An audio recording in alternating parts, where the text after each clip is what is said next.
Well, if it's okay, I'd like to start this meeting. I don't have an agenda in front of me, but just briefly, I'm Norm Kyrus with the Chairman of the Legislative Committee.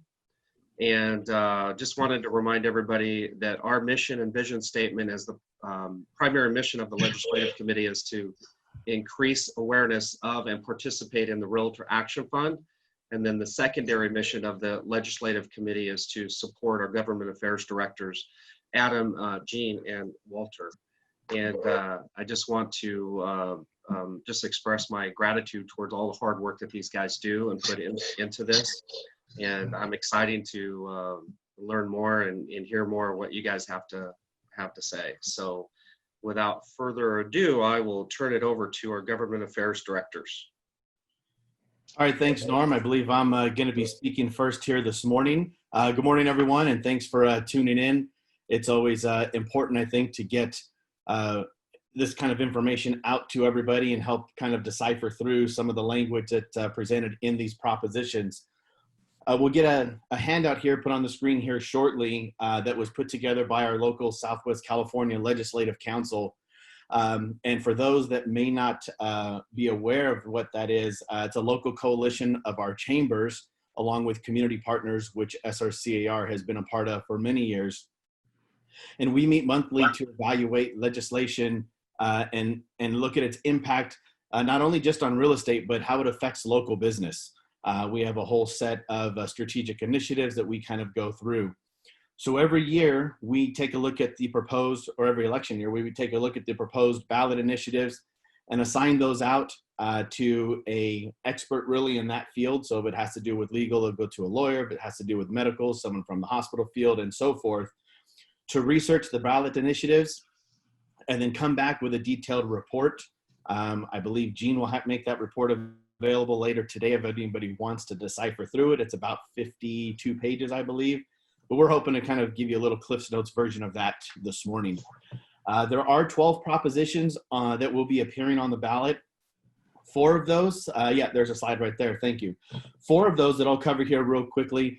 The Legislative Council took no position, essentially feeling that it did not have an impact on our local business. So I'll cover them for you so you have a little bit of understanding, and we'll run through it pretty quick. If you have questions, go ahead and drop it there into the chat room. So first on the list here going down is Proposition 14. Proposition 14 would basically issue $5.5 billion in bonds for state stem cell research and medical treatments.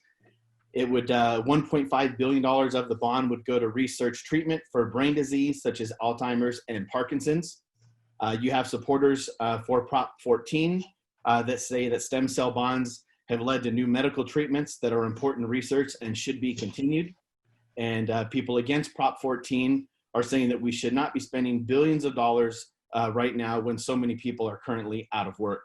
The cost to repay the bond would be about $7.8 billion, and I'm saying billion with a B. So again, no position, has no real impact on local business.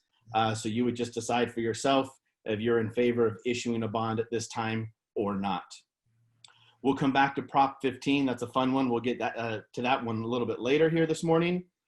Proposition 16 is a repeal basically of Proposition 209, which passed in 1996, which prohibited the state from considering race, sex, color, ethnicity, or national origin in public employment, education, or contracting decisions.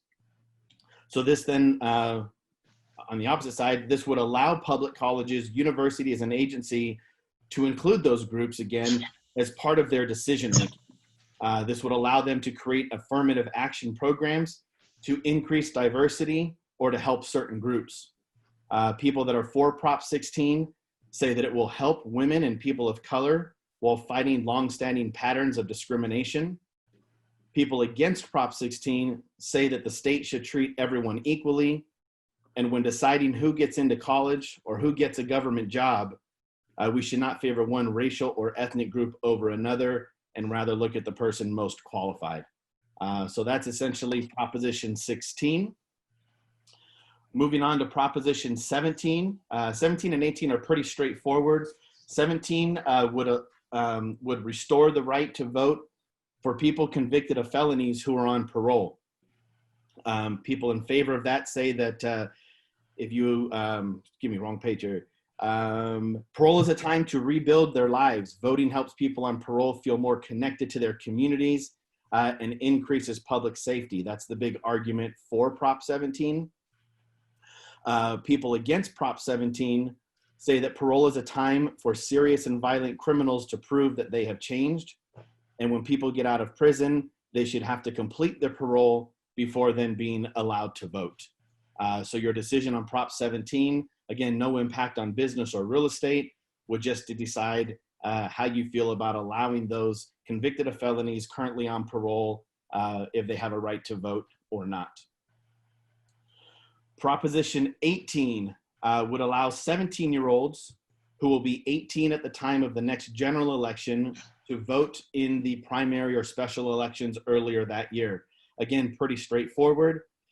Those that are in favor of it say that it will help, a yes vote will help increase voter participation, and that if someone's going to be able to vote in the general election, they should have a say-so on who then qualifies for that ballot.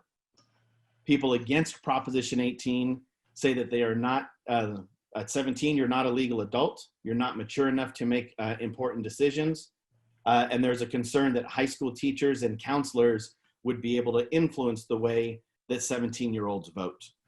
So your position on 18 is just simply, do you want to allow a 17-year-old to vote in a primary or special election if they'll be 18 by the time of the general election? I'm going to do 19 here last for my presentation. 21. Assuming I'm preaching to the choir here, Proposition 21 is an expanded rent control proposition. We know rent control has never been good or accomplished really what it intends to do.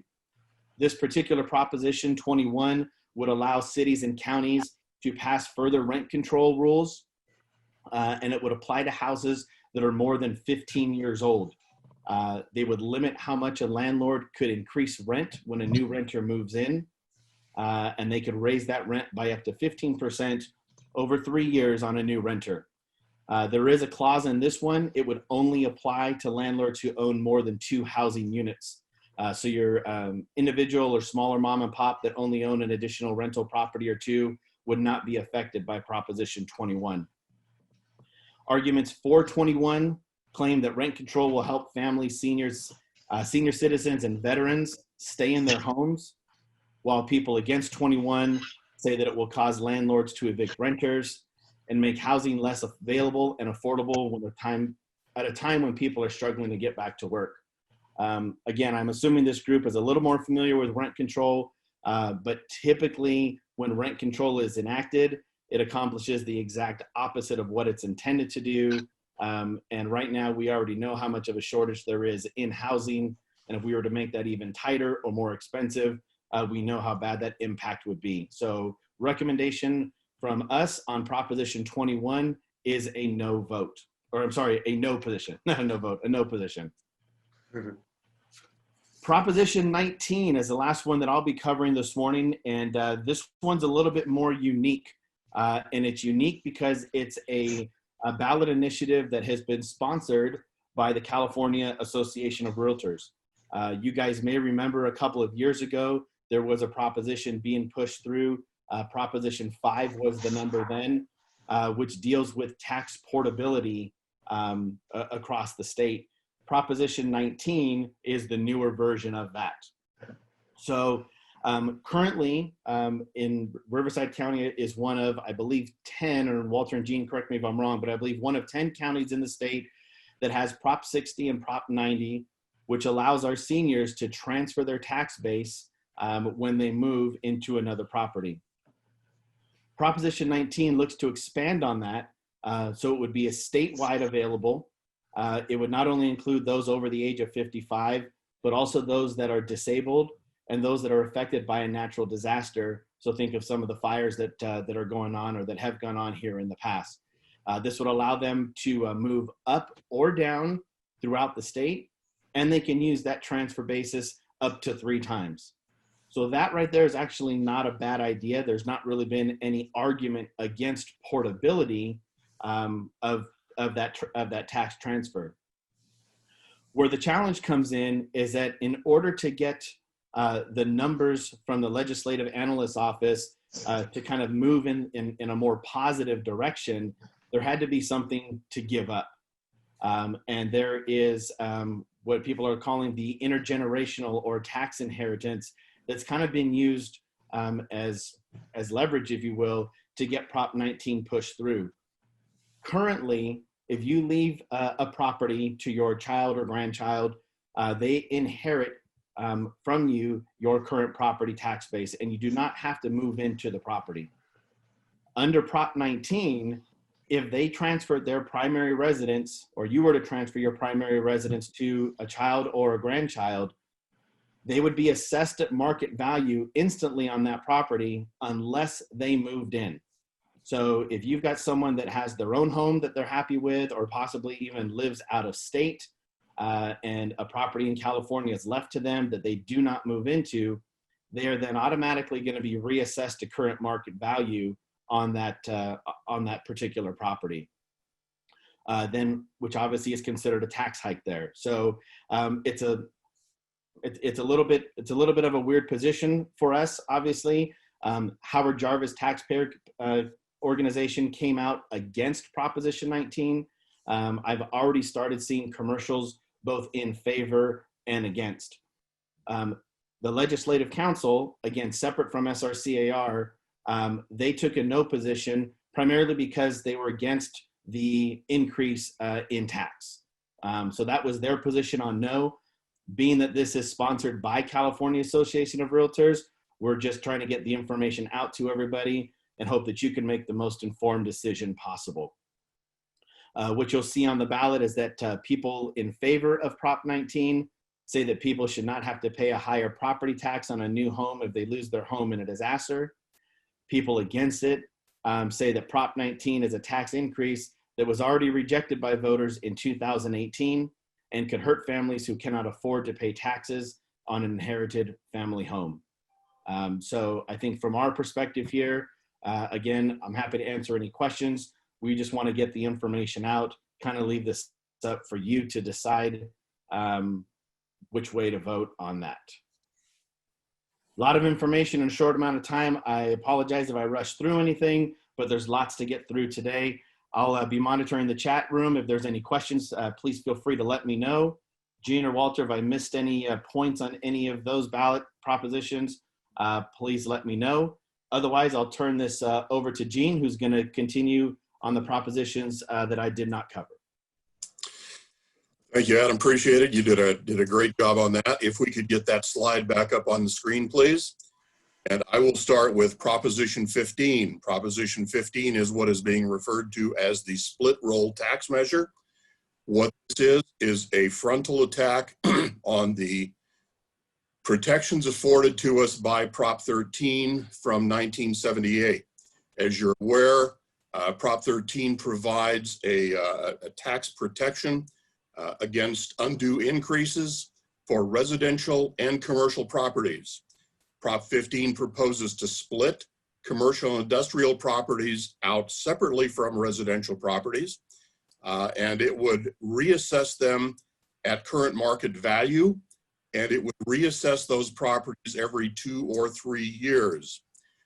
This is estimated, according to the Legislative Analyst's Office, to produce an additional $12 billion a year in additional revenue to the state. The problem with that is, number one, California commercial properties are already struggling. Our businesses are already struggling as a result of COVID lockdown and shutdowns. So this tax increase comes at a particularly inopportune time for those businesses. Furthermore, I think we're all aware, commercial industrial properties do not pay taxes. It simply becomes a cost of doing business, and those costs are then passed along to their consumers. So for example, one of the names that comes up frequently of the people not paying their fair share is Disneyland is frequently cited, because they've owned that property for years and years and decades, And so their property value on at least a portion of that is still relatively low, according to Prop 13. However, if this were to happen and those taxes were reassessed at current market value, they would be paying anywhere from 4 to 6 times their current property tax.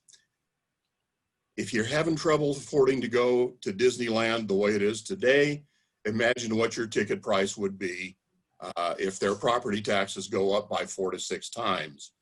The same applies to small industrial properties, strip malls.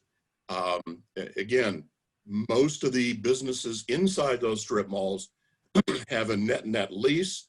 That means that every cost borne by the landlord is passed along to the tenant. And that means every tenant would be paying an increased amount of tax. That means everything that you buy from that tenant, assuming they can raise taxes to cover that or raise their prices enough to cover that, you're going to be paying more for everything that you purchase from that organization, whether it's an ice cream cone, a cup of Starbucks coffee, tires for your car, a new car, anything that you purchase that comes out of a commercial or industrial property will bear that tax increase. So that $12 billion that they're looking at bringing in would be borne strictly out of the pockets of the consumers. You would be paying for that. As a result, the Legislative Council recommended a no vote on that because it is extremely harmful for businesses. The Press Enterprise concurs and recommends a no vote as well. What else did we cover? Prop 20. Prop 20 is, we're all familiar with AB 5, which passed 2 years ago. AB 5 was the legislation that essentially sought to make every California independent contractor an employee of a company. The impact was significant for literally millions of California independent contractors. If you are a realtor, for example, and you have a good lobbying organization, we were carved out of AB 5. Similarly, attorneys were carved out, doctors were carved out, hairdressers and a couple of other occupations were carved out. This year alone, there were over 25 different bills introduced to carve out additional occupations from AB 5,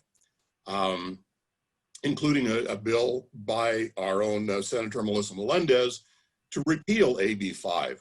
None of those bills made any headway at all. So the biggest organizations that were singularly targeted by AB 5 were Uber, Lyft, Grubhub, and those sort of independent contractor programs. And so Uber, Lyft, Grubhub have committed an amount of $110 million to get this on the ballot and to lobby lobby very hard to to get this passed.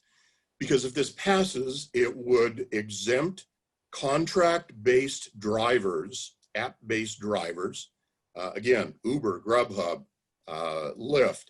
It would exempt them from AB 5.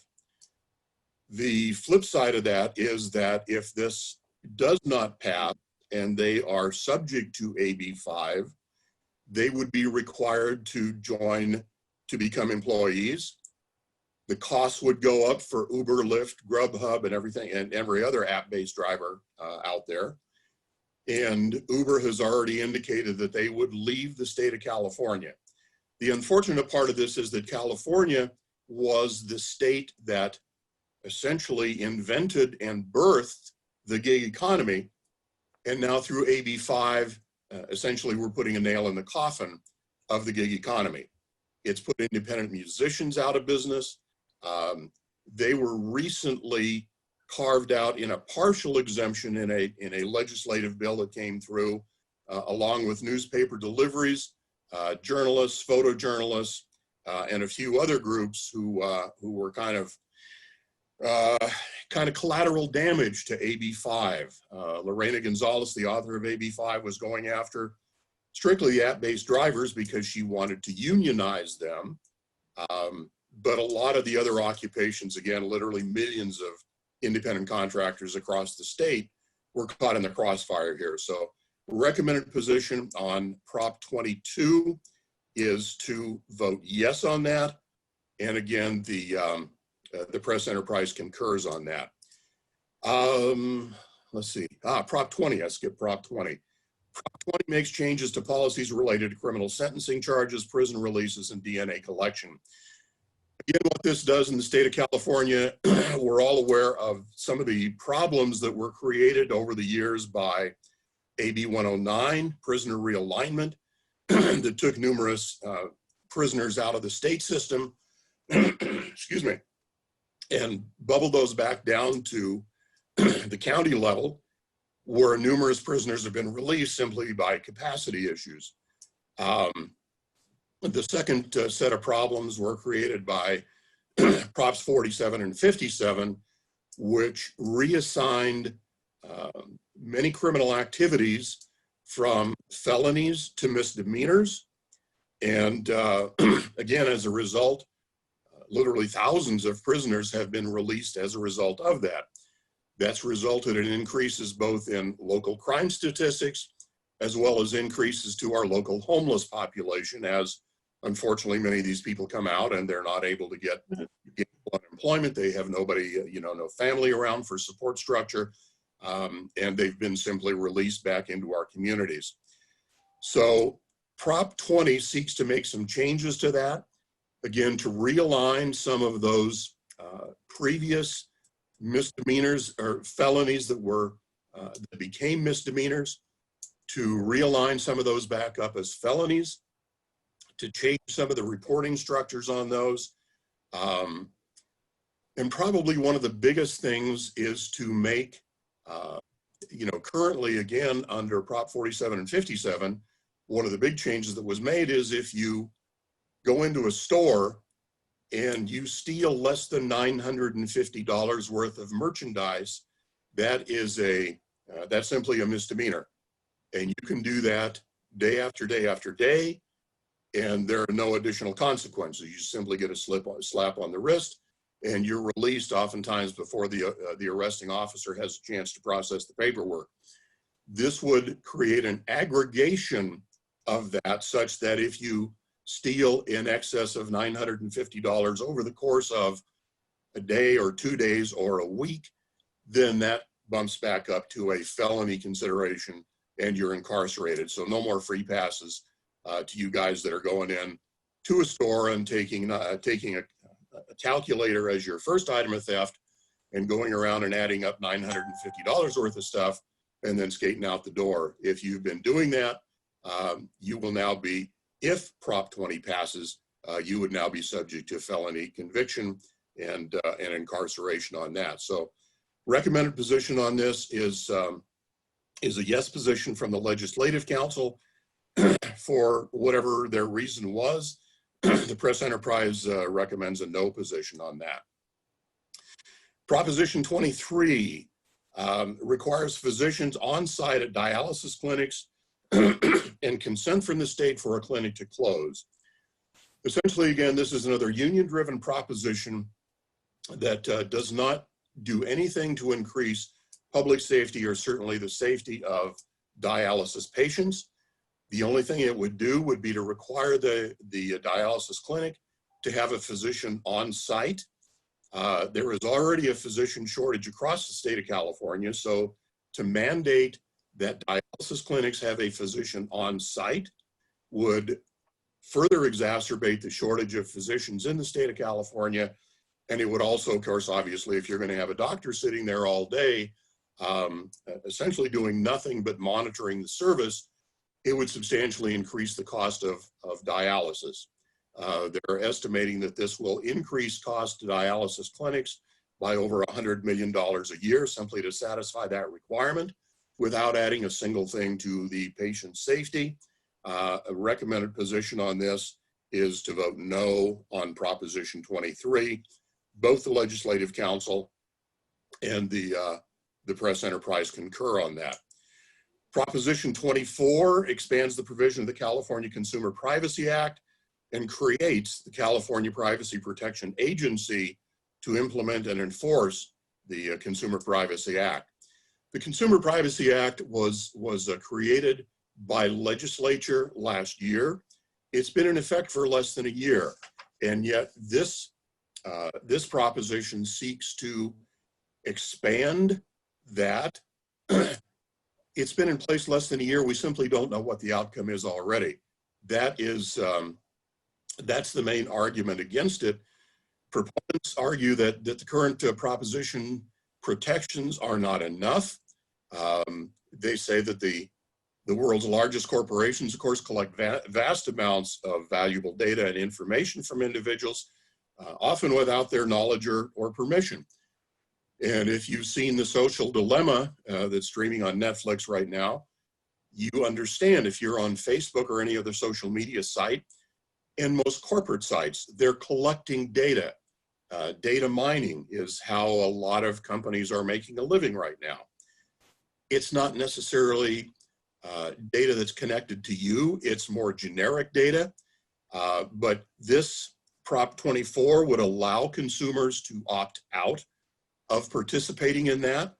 However, there may be a cost involved, and corporations may be able to charge you to opt out of this privacy, the California Consumer Privacy Act. The opponents also say that it does create that pay for privacy situation. It also would add probably $100 million a year to the state by creating the new enforcement organization for enforcement and monitoring of the CCPA. It's because, again, proponents argue that there's a lack of enforcement. However, it's only been in place a year, so it's difficult to have seen the outcome of the CCPA already, since it's only been in effect a year. So the opponents argue that, number one, it's not necessary. Number two, it's too soon. And number three, it will substantially increase costs, as well as creating a new state-level agency, which, as we all know in the state of California, you create a state-level agency, they tend to become black holes for funding, and they never go away. And so recommended position from the Legislative Council, as well as the press enterprise, is a no vote on Proposition 24. Proposition 25 replaces cash bail with a risk assessment for suspects awaiting trial. We've been following this for a couple of years as well. This was also something that was decided by the legislature a couple of years ago, that they were going to eliminate the cash bail system because they felt it was unfair that poorer folks were not able to come up with bail, and oftentimes were forced to remain in jail awaiting trial, while folks with means, folks with money, were able to post bail or at least get a bail bond on their behalf, and were able to await their sentencing or await their trial in the comfort of their own home, continue to work. You know, they were not in danger of losing their job or their car or their apartment simply because they couldn't afford bail. The bail bond lobby obviously has been severely impacted by that, and they are the ones who are putting this measure on the ballot. They're saying that that the risk assessment is not a good way to determine whether a prisoner should be released or not, because it would vary. There is no statewide single mandate on this. It would be up to the decision of individual judges and individual courts on how to apply a risk assessment and to determine whether you have a high probability of coming back and facing trial, or if you're likely to be one of those that skip out and simply avoid your penalties. And so, you know, there's arguments to be made on both sides. You know, do you want judges to simply be the arbiters of whether a prisoner is released on their own recognizance under the theory that they will come back? Or do you feel that it's more unfair to keep people in prison simply because they can't afford to pay bail? So again, there's a differential here that the Legislative Council decided that the risk assessment was simply too great to gamble on, and we wanted to keep cash bail in place. The press enterprise said, no, it's less fair to keep, to keep people in jail awaiting trial simply because they can't afford to come up with a cash bail. And so their recommendation was a yes. So again, as with all of these measures, we encourage everybody to do their own research. And at the bottom of that page is a tiny URL, CA 2020 props. And that has, as Adam mentioned before, that has about 51, 52 pages of the backup material that the Southwest California Legislative Council considered in reaching our conclusions on these different ballot propositions. And basically what it does, it takes you to a series, a consolidation, if you will, of pages from Ballotpedia, which again does what a yes vote means, what a no vote means, who supports and who opposes these ballot measures to the ballot to begin with, and the money that's involved, because as usual, when you're looking at anything like this, we encourage you to follow the money. But please do your own research and make up your own decisions. These are simply recommendations by two different organizations, and you are being bombarded with advertisements right now encouraging you to vote yes or no on these various ballot propositions. So please do your own research and vote your conscience. And that concludes my portion of the report. So thank you. Thanks, Dean. I'm just going to add that Amanda did upload this slide with the tiny URL link into the chat area. So feel free to download that for later viewing or share with anybody else. Norm, you mentioned you didn't have an agenda right in front of you. I believe next up we're going to continue to hear from Jean on some local candidates and measures that will also be appearing on the ballot here shortly. So Jean, if you want to jump into that, we would appreciate it. We can do that. If we can get the first page of that up again, please.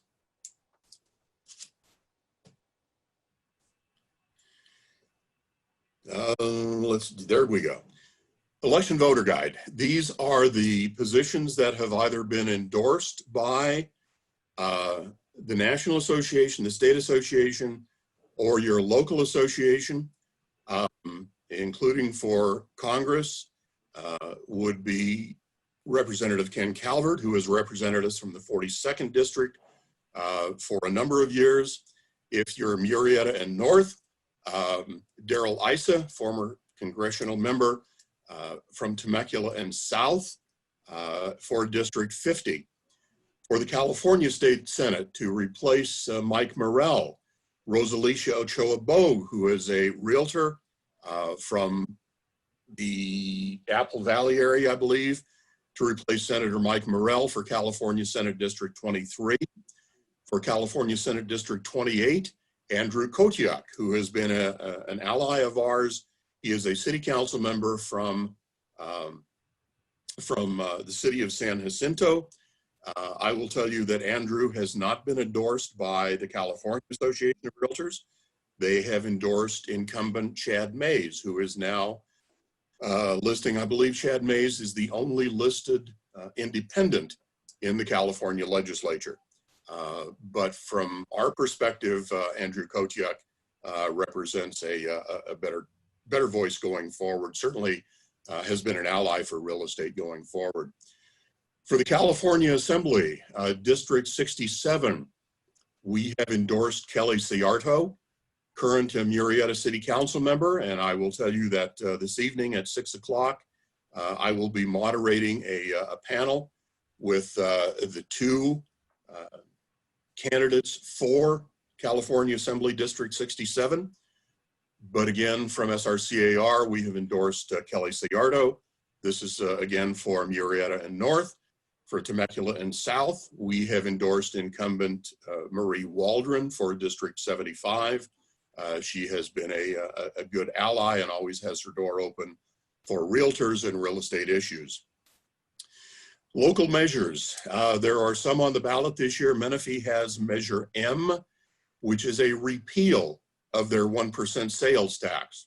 You may recall that a couple of years ago, when all of our cities were kind of hurting in some ways, and particularly our newest cities, Menifee being one of those, Menifee, Wildomar, Eastvale, and Jurupa Valley, had their vehicle license fees confiscated by the state for a number of years. It cost these new cities, within a year of their incorporation, it cost them literally millions of dollars in their budget. So a number of cities passed ballot measures, and the city of Menifee was one of those. Last year, the legislature gave those vehicle license fees back to the cities. And so there is a small but vocal group in the city of Menifee that decided, well, since we got our VLF fees back, we don't need that 1% sales tax anymore. And so we would like to repeal that. The city of Menifee has used those funds. They have a monitoring organization in place. They have used those funds primarily for infrastructure repair, as well as adding their own police force and getting out from Riverside County Sheriff's organization. So they started their own police force here in Menifee about 2 months ago. And so those funds are being put to good use. And so our recommendation is to vote no or oppose Measure M, which would repeal that 1% sales tax. They fought hard to get it in place. It has done what they've said it was going to do, and we believe that it's good for the city of Menifee. Similarly, the cities of San Jacinto and Lake Elsinore have proposed adding a 1% sales tax this year. We are typically not in support, as you've heard in some of the other propositions, we're not typically in support of tax increases as a real estate organization. However, this is a sales tax. It's not a property tax or any way related to a property tax. It's not a regressive tax. It does not tax food or medicine. It does not tax services. And so again, our cities, particularly in light of COVID, we believe that these 1% sales taxes, which incidentally, these 1% sales taxes go entirely back to the city. No portion of that goes to the county or the state. It's strictly for use by the city.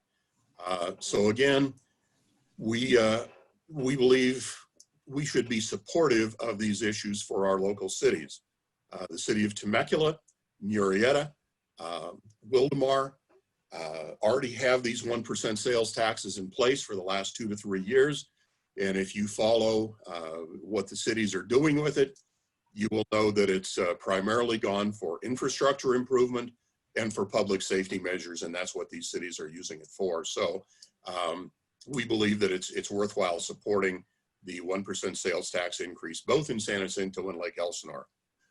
In terms of city council, in the city of Murrieta, we have 2 open district races, and SRCAR has endorsed the candidacy of Dr. Lisa DeForest in District 3 and Lori Stone in District 4.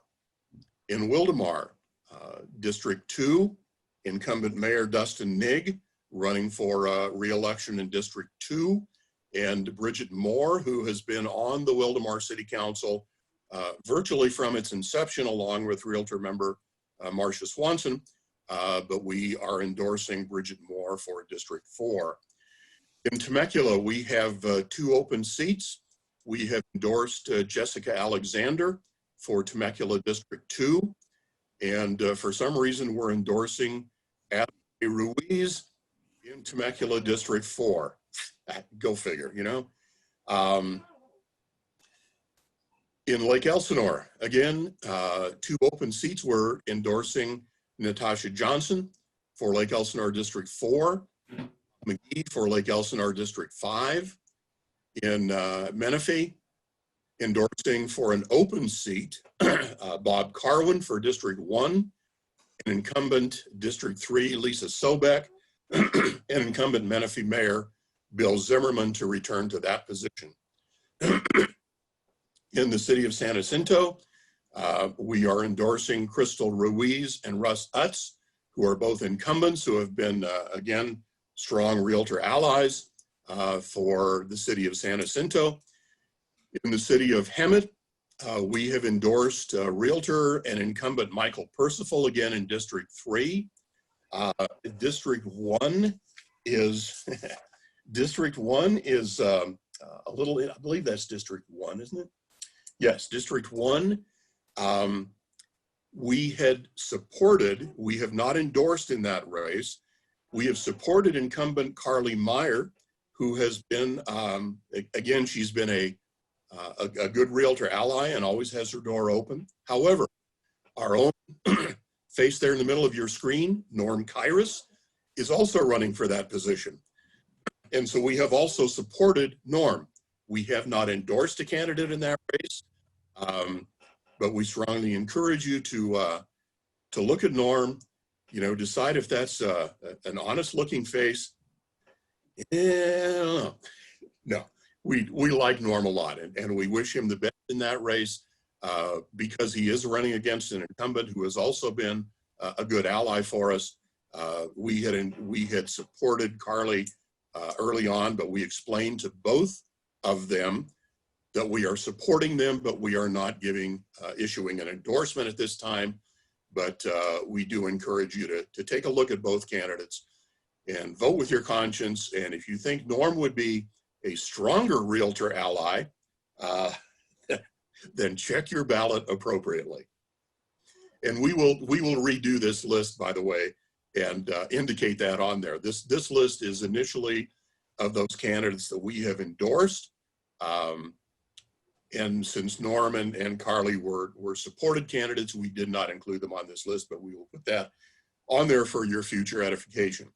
Incidentally, the determination on who to endorse was largely determined by a fairly extensive questionnaire that was distributed by the Government Affairs Office. And we took a look at, again, we usually do in-person interviews with the candidates. This year, because of COVID, that was simply impractical, either to do one-on-one interviews or to arrange panel interviews as we've done in the past. So this year, we relied primarily on the fairly extensive questionnaire that went out to all of the candidates and based our endorsement criteria on their answers to those questions. And so that's how we got to that point. So any questions, I'll be happy to answer. Thanks, Gene. I've got a couple of private comments here that I'll just share out with the group. These slides that you are seeing today, as well as a recording of this presentation, will be emailed to all participants after, so you'll be able to review and possibly share that as well. So Gene, thank you very much for that. That will bring up Walter Wilson, who's going to give us an update that if you were on early, you knew he was updating as recent as last night on some of our bills at the state level. So Walter, we'll go ahead and turn this over to you. Okay. I'll try to get through a few of these bills. In our Assembly and our Senate, just a little background. We have 80 Assembly members. They have the ability to introduce 50 bills each. So that could go up to 4,000 just out of the Assembly. We have 40 senators. They can introduce up to 40 bills each, and that takes them up to 1,600. So each year we could be going through, 5,600 bills. During this bill cycle, they introduced 5,426. So we have a few of underproducers in our Assembly or Senate. The bills that we're going to look at today have been presented to the governor. And we'll see, I need to get rid of these faces. There we go. Okay, let's start with AB 69. That's a bill that's been supported by SRCAR. It's a planning and zoning bill. It seeks to create financing for accessory dwelling units to be built, for the California Housing Finance Agency to issue revenue bonds. So there'll be a funding mechanism there to borrow money to build an ADU. That bill has only been presented to the governor. He hasn't seen it yet. The next bill, I'm going to run through these pretty quickly because I know y'all want out of here in an hour, and I want to save a few minutes for question and answering in case you have any at the end. AB 1551 was also supported by CAR. It's the disclosures that are associated with financing on the PACE program. Those disclosures must be given to the applicants in hard copy. It also prohibits a prepayment penalty. And there will be no PACE program assessments placed on a reverse mortgage that's in place. AB 20, did I miss a page? 2345. It authorizes an applicant to receive 3 incentives or concessions for projects that include at least 30% of the total units for a low-income housing project, at least 12% of the total units for very low-income housing, and at least 30% for persons or families of moderate income and a common interest development. That bill has been presented to the governor as well. It was supported by CAR. AB 2463 is the enforcement of a money judgment. It prohibits a sale under the execution of a judgment lien of a judgment debtor's principal place of residence if the underlying judgment is based on an unsecured consumer debt. That bill went to the governor yesterday. It was signed by the governor.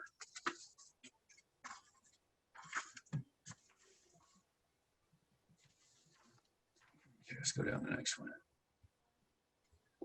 AB 2471 is the senior citizen. It's a rescission of contracts. They have moved the amount of time that a senior citizen has to cancel a contract under certain home improvements. That date has gone from 3 days to 5 days.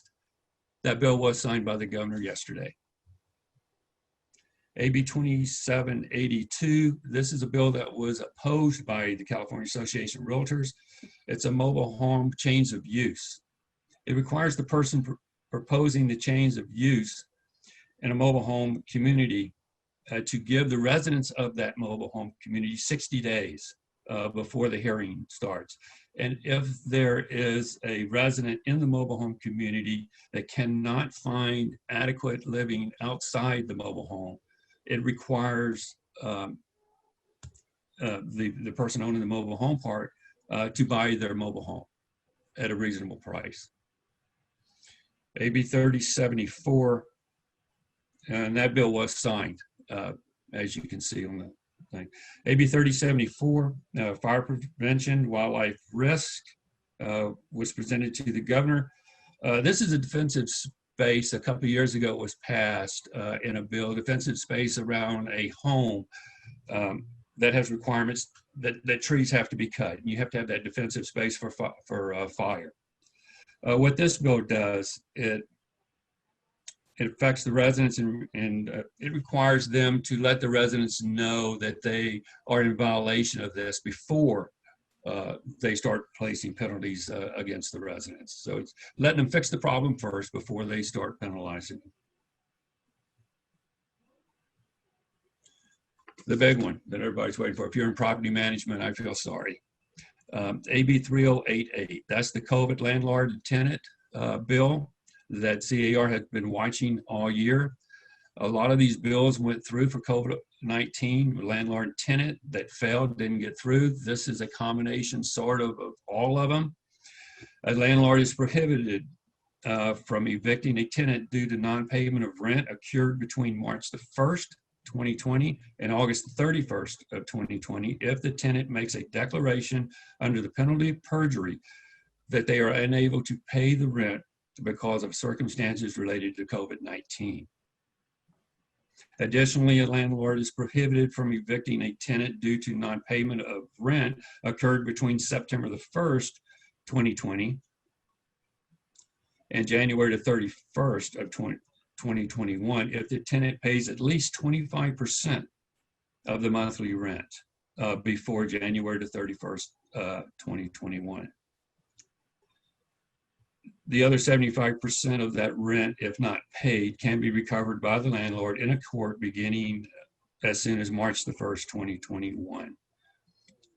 This bill is very long, it's very complicated. If you own rental properties and you own 4 or less, and you're not a corporation, you're individually own these properties, or you're part of an LLC, and other members of the LLC are not corporate people, you may be exempt from this. But please read the bill. You can find the bill on leginfo.legislature.ca.gov. Just put in AB 3088 as the bill number and find it. You can also go back and watch the brown bag that John Giordinelli did on this last week.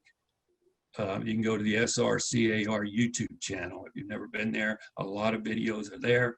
Just go to YouTube, look up SRCAR, and look for John Giordinelli's. Or you can go to the California Association of Realtors, CAR.org. They have a good question and answering on this bill.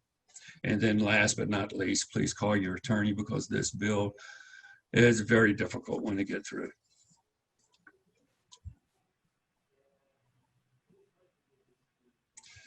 AB 3164 was a fire prevention and wildlife bill. I won't go through it because the governor vetoed that bill yesterday.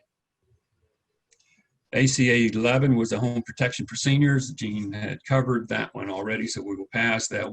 That has been pushed over to Proposition 19. SB 872 is residential property insurance, a state of emergency. This has come out of the fires situation. It improves the state homeowner's insurance in 3 ways. First, the bill prohibits an insurer from denying what is known as an additional living expense. Covers second, in the event of a civil order restricting access to the property, the ALO coverage will be provided for a period of 2 weeks with a 2-week extension. And finally, the bill provides that the measure of damages provided to a policyholder in the event of a total loss shall be the same regardless of whether the insured decides to rebuild in place, buy a new one, or rebuild in a new location. Oops, go back. And the last one was, where did I miss it? Is SEA 4. That's a constitutional bill that doesn't need the governor's signature. As long as they get 2/3 of vote, it automatically goes onto the ballot, which is covered because this is part of Proposition 19.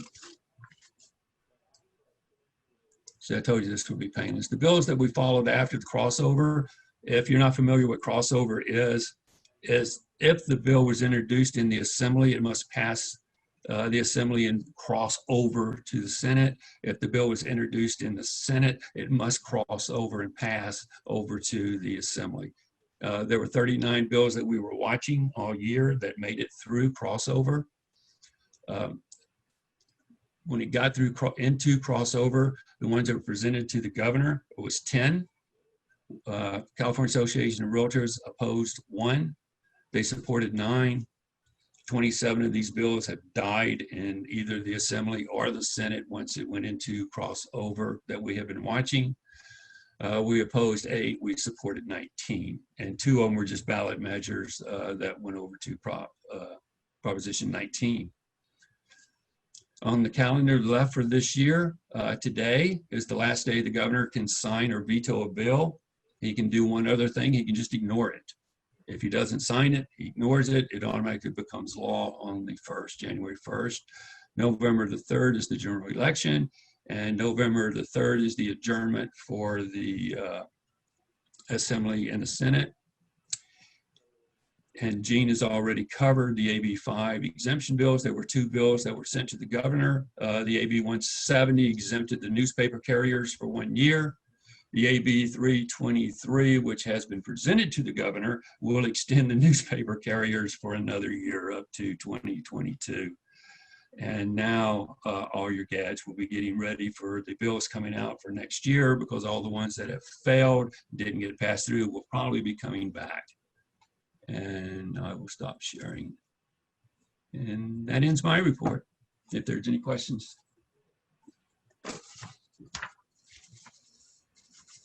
All right, thanks, Walter. Norm, I think we'll go ahead and turn this back over to you. That's everything we wanted to cover. And looking at the clock, we right on time. Got a lot of information out to everybody here within that hour. So we appreciate the opportunity. And as Gene mentioned, and you've heard me mention multiple times, please educate yourself. Don't rely on the last commercial or the title that you see on the ballot. Take some time to read, investigate, and if there's questions, please ask somebody that can help you out with that. So I'll thank you for my time this morning. Norm, I'll go ahead and get this back over to you. Okay, thank you guys. Thanks for all your hard work that you're doing and continue to do. And I didn't see any questions come up. I wasn't really watching for them, but if anybody, we have just a couple of minutes if anybody has a question that they would like to ask. If you do, feel free to speak up. Otherwise, I have a question. okay, go ahead. Okay, I think Walter, Yes. on the very first point that you brought up on the ADU financing, Right. that was designed to be built ADUs. Is that correct? That's correct. Okay, so it wouldn't have any impact on existing ADUs. No, Financing. it's just to create a financing for the housing association to float bonds, but the governor has not signed that yet. It is on his desk. Okay, was that going to be at an attractive interest rate, or what was the whole deal on the attractiveness on that? That's because I think we can get pretty good financing on ADUs right now. Was there going to be a special rate or payback? Not that I heard. I think what they're talking about, there was difficult getting financing when this bill started. I see. Okay. And it'll probably be an FHA financing package. Okay, thank you.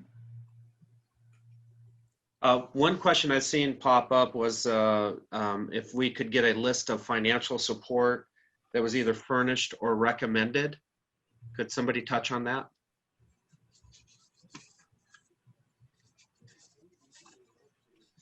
Yeah, I'll do that. The information is available in through the minutes of the LCRC and the association, as well as through the state website, where all the financial contributions must be noted, and that comes from CAR. There has been no financial support from the local association for any measures. Nor is there any support for state candidates. We have provided financial support, obviously, for our local candidates, but for any ballot measures, all of that information again comes from the state. And you're probably aware, if you've been following on, that the California Association of Realtors has spent, what, Adam, probably in excess of $40 to $50 million to qualify between qualifying Proposition 5 a couple of years ago, and then qualifying this measure, Proposition 19, although ultimately we had qualified that measure to get on the ballot. It was on the ballot, and then it was replaced by a legislative mandate called ACA 11. And so that essentially, while it is supported by the California Association of Realtors, that got onto the ballot via a legislative mandate, ACA 11. So the financial information is available both through the association as well as the state website that discloses campaign contributions. We won't be publishing a list of that. Gene, can you Yes. please explain that it's not coming out of the association's pockets where the funds come from? The money to fund candidates comes from a combination of voluntary and other action party contributions. that go directly into a couple of state funds, CREPAC and IMPAC.